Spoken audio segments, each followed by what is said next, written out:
Hello, Bacho. Let's read the question. The question says in the magnetic meridian of a certain place, the horizontal component of Earth magnetic field is 0.25 Gauss and the angle of dp is 60 degree. The magnetic field of the Earth at this location is option A 0.50 Gauss, option B 0.52 Gauss, option C 0.4554 Gauss and option D 0.56 Gauss.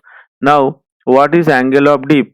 अगर angle of deep का हम definition देखेंगे, so the angle of dip is the angle between the direction of the earth magnetic field, suppose in this direction, and the plane of horizon.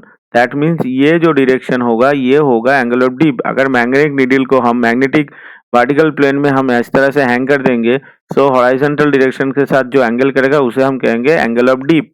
तो ये अगर magnetic field का direction होगा resultant, तो इस डायरेक्शन में चला जाएगा हॉरिजॉन्टल कंपोनेंट और इस डायरेक्शन में चला जाएगा उसका वर्टिकल कंपोनेंट. और डेल्टा यहाँ पे क्या है?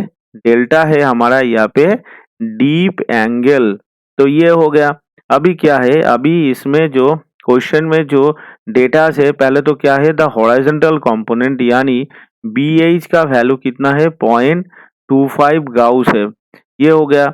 अब एंगल ऑफ डीप यानी डेल्टा का वैल्यू यहाँ पे है 60 डिग्री.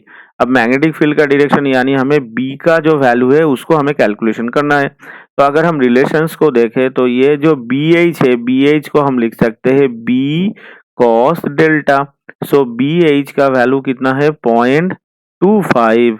B का वैल्यू कैलकुलेशन करना है और cos यहाँ पे हो जाता है 60 डिग्री. तो 0.25 is equal to B into cos 60 का वैल्यू होता है हाफ. तो B का वैल्यू कितना आएगा? यहाँ से B का वैल्यू आ जाएगा 0.5 गाउस. तो ये हो गया हमारा magnetic field at this location. तो अगर हम ऑप्शंस को देखें यहाँ पे, तो कौन सा ऑप्शन मैच हो रहा है?